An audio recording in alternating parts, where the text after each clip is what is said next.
All right, let's go step by step through the agreement to purchase real estate. This is the purchase contract that you are going to be going through with the seller of the property, the owner of the property, right? And so everywhere that you need to fill something out is highlighted. You will see that there. It's highlighted. A lot of this is intuitive, but there are some sticking points that I noticed that people kind of get caught up on. So we're going to go through this. Now, what I want you to do is I want you to make sure that you go through the purchase agreement and read through it so that you understand if there are any questions that are popping up in your head. There might be questions popping up in the head of the property owner. All right. So make sure that you ask any questions that you can to any local mentor that you have, and or if you're in the Rhino tribe, make sure that you ask us on the support calls. We got you covered. Another thing that I want to mention is this is written by our attorneys, and they did a phenomenal job in my opinion, but make sure that you have it reviewed by a local attorney in your area. Attorneys are part of your team. They're not scary. So make sure that you find an excellent wholesaling real estate attorney, and make sure if there's any state specific language that needs to be put into this purchase agreement that you go ahead and do it. But this purchase agreement has been used all over the place. But again, make sure that you get it reviewed by your attorney. So first things first, this agreement is between, insert the seller's name, the seller's name that is on title. Now I'll go over here and you can see I've got Envelo pulled up here, and I go to the owner section. Guys, you could be using Deal Machine. You could be using PropStream. It does not matter. But right here, I've got Laura Dobbins, right? I'm going to take this name, and that's what I'm going to put right in here in the seller's name. So make sure that whoever is on title that you put as the seller name. Now, insert the buyer name. That is you or your company name. We put our company name in there and we are good. Next is the property address. Just put the property address. That's self-explanatory, but this is where it gets a little bit tricky. Insert the legal description.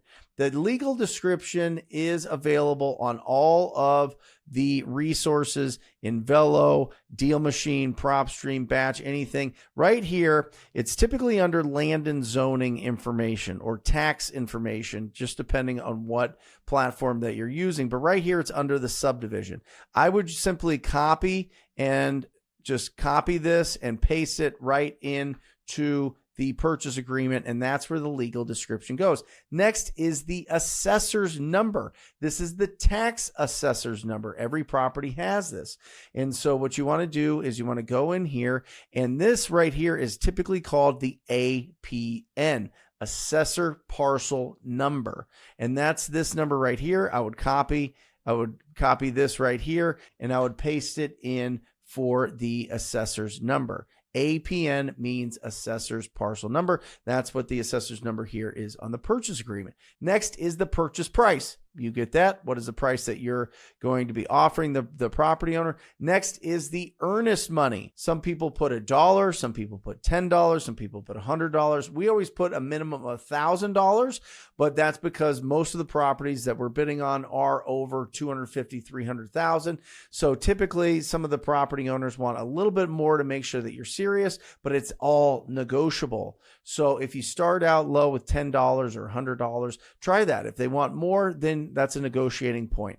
Next is the close of escrow date. When is the closing? Is it in 14 days? Is it in 30 days? Is it in 4 days? Is it in 50 days?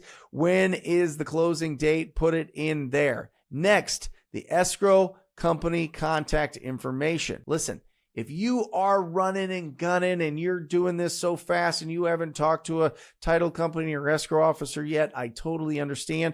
In these, just put TBD by buyer, to be determined by buyer. All right. Just put them in there under the company name. You can leave the rest blank and that's fine. But I highly suggest to look professional. You get these filled out. Put the company name, escrow officer, phone number, email, fax number. You don't really need a fax number and the address. Some of them put it in there. I don't know why attorneys put fax numbers in these purchase agreements, but you can totally wipe that out if you want to when you edit this. Okay. Next is your access and inspections. How long is your inspection period? Typically, we want at least 10 days, but some of the property owners might fight us on that. Some of them might want it shorter. Some of them don't really care. And so you can go, I like 10 days because if you can't sell a deal in 10 days, probably not a deal, but some people put 30 days or 45 days. It just depends. Some people put it all the way to the closing date. That's up to you. That's not what I suggest. I think it kind of hamstrings the seller, and it really prevents them from finding another buyer if you can't go through with the purchase agreement. So I usually like putting in 10 days there, but it is case by case. Talk to your coach or mentor. They'll help you out depending on the situation. Next is an owner, member, manager, or employee of buyer holds a real estate license. Yes or no? Does or does not? Make sure that you check that. Next is this agreement must be accepted and signed by the seller by a time and date. If I am sitting there with them, I just put the time and date that we're sitting there, right? If it's Tuesday at 7:00, I'm going to put Tuesday at 7:30 or whatever, right? It is the time that they have to make a decision. So if you're sending an offer to a property owner, I highly suggest use common sense with the conversations that you're having with them, but I don't like leaving the window wide open for them to take a long time with the decision. If they have to take a long time with the decision, they're not really serious and they're just, again, stringing you along. And so I like putting in 5:00 by the next day if you're submitting it the day before. You can tighten that up. You could do it by noon the next day if you really want to tighten that up, but typically 5:00 the next day is going to work for you. Buyer signs there.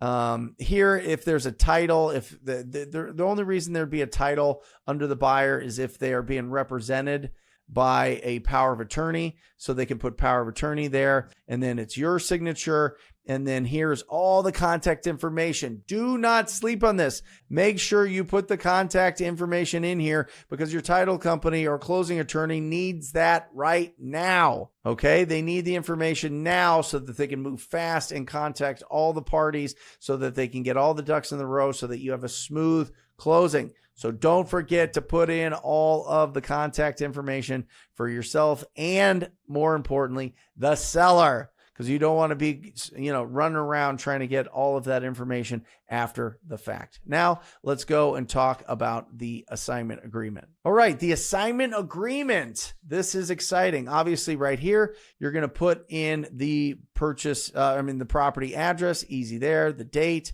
Right here, you're going to put your name. You are the assignor. All right, your company is the assignor. Your cash buyer is the assignee.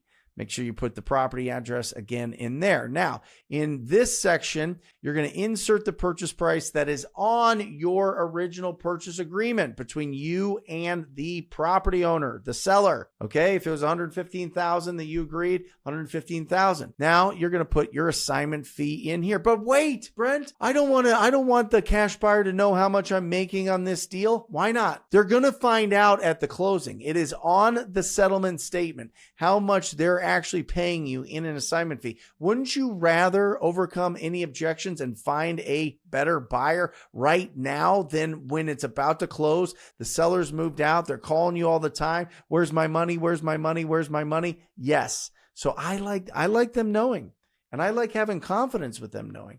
They know exactly how much we're making. I like it right up front. So insert the assignment fee there. Everybody understands what is happening. Next, earnest money deposit, earnest money amount, $5,000 non-refundable is what we always put in. Now, if you're going after properties that are under 100,000, maybe 3,000, maybe 1,000, but I want to know if this buyer's serious.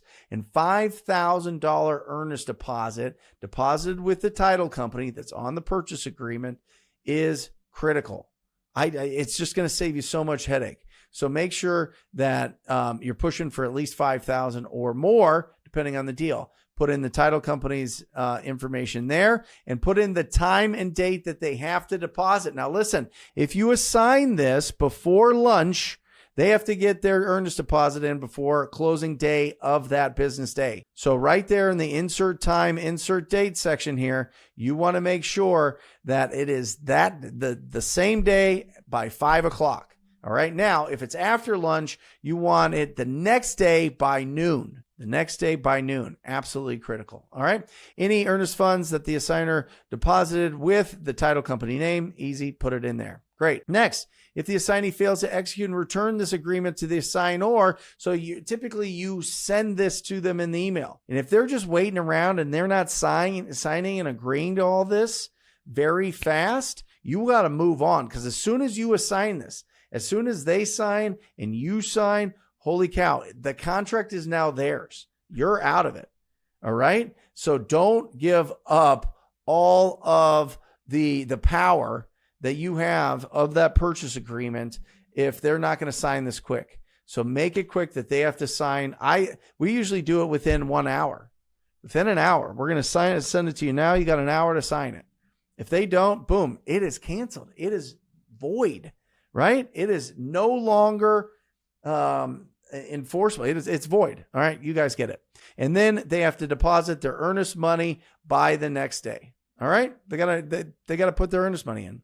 All right. Next, the close of escrow is on the date that is in the purchase agreement. Make sure that you put it in there. All right. Do you see what we did here? We made them agree twice to when they have to put their earnest deposit in. This is not a mistake. This is not an oversight.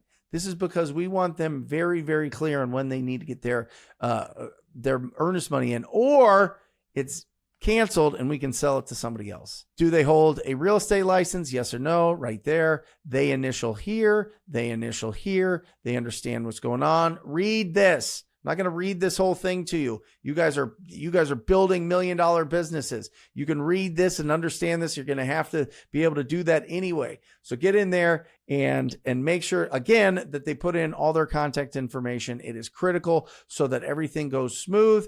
You sign it last after they sign it, and you are rocking and rolling.